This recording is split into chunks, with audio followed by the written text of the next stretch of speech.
There used to be a military unit out there who took direct inspiration from Star Wars, and I'm not kidding. They were called the Fedayeen Saddam, which translates to Saddam's Men of Sacrifice. Now, as Americans, it's very hard to believe or understand why anybody would join a group called Saddam's Men of Sacrifice. Americans are taught to believe Saddam was terrible, all the things he did was bad, his sons are terrible, and a lot of that is true, but some of it is not. You see, to a lot of Iraqis, Saddam was like their President Trump. Some of the things he did and said, yeah, they were kind of bad, but our economy is doing awesome. And it's true, under Saddam's regime, the economy was doing really well. And that's essentially how he was able to convince up to 40,000 men to join Fedayeen Saddam. And quick disclaimer, I am not a supporter of Saddam or his sons. I'm glad they were taken out. Now, Fedayeen Saddam are most famous for literally their helmets. Now, the leader of this paramilitary branch, yes, they were a paramilitary branch, his name was Uday. Now, Uday was a massive fan of Star Wars, and he decided it'd be a great idea to give his paramilitary a direct inspiration to Star Wars and gave them stormtrooper helmets. Now, as someone who's been able to handle one of these helmets, and you can ask anybody who's fought against a Fedayeen, these helmets are literally the least tactical things ever. You have a better chance of wearing a German World War II helmet than one of these things because it is not saving you from anything, and you stand out like a sore thumb wearing a Fedayeen helmet. Now, things can get a little confusing. The Fedayeen of Saddam are not the Republican Guard.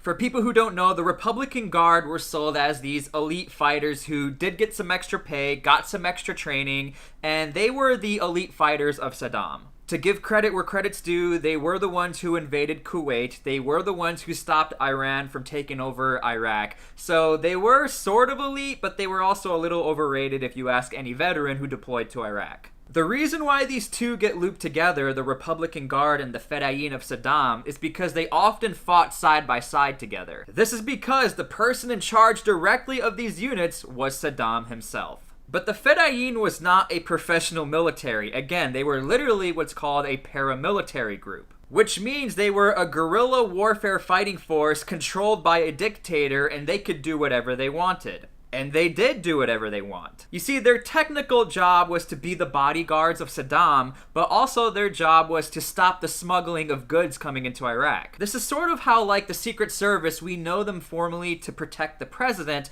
but their actual job is to really stop counterfeiting of money. So what the Fedayeen of Saddam was doing was literally, instead of stopping smuggling, they were smuggling goods themselves to other countries. The Fedayeen of Saddam was literally known to take each other out at a political level because they wanted power and control. You see, to be a member of the Fedayeen of Saddam, it was such a glorious thing for your family. So the higher you got in rank within the organization, the more glory and money you brought for your family. And you're probably asking, how could such an elite unit be so horrible within itself? Well, when the leader of your organization took his own national soccer team and put him in a prison for losing soccer games, what do you think is going to be the standard for the rest of this paramilitary organization? Fedayeen were also known to thug their way around cities. They would beat anybody up who didn't agree with Saddam. They would pressure political leaders to agree with Saddam. This was literally a fighting force who did whatever Saddam wanted, and they did whatever they wanted. But in 2003, there was a realization that they're going to actually have to do their job against a real fighting force called the United States. And they were absolutely dismantled when they had to fight one-on-one against the US military. But their history doesn't stop there. When the Iraqi military dissolved, including the Republican Guard, a lot of Fedayeen forces and Republican Guard forces joined together, and they essentially joined the ranks of militia groups to fight against the United States. It is even reported today that Fedayeen forces are fighting today along the ranks of ISIS and other paramilitary groups who want revenge for Saddam and want to regain access to all of Iraq. So even though this paramilitary group, the Fedayeen Saddam, they were technically dismantled, there are still organizers and fighters today who want to be the Fedayeen of Saddam and regain control of their old country.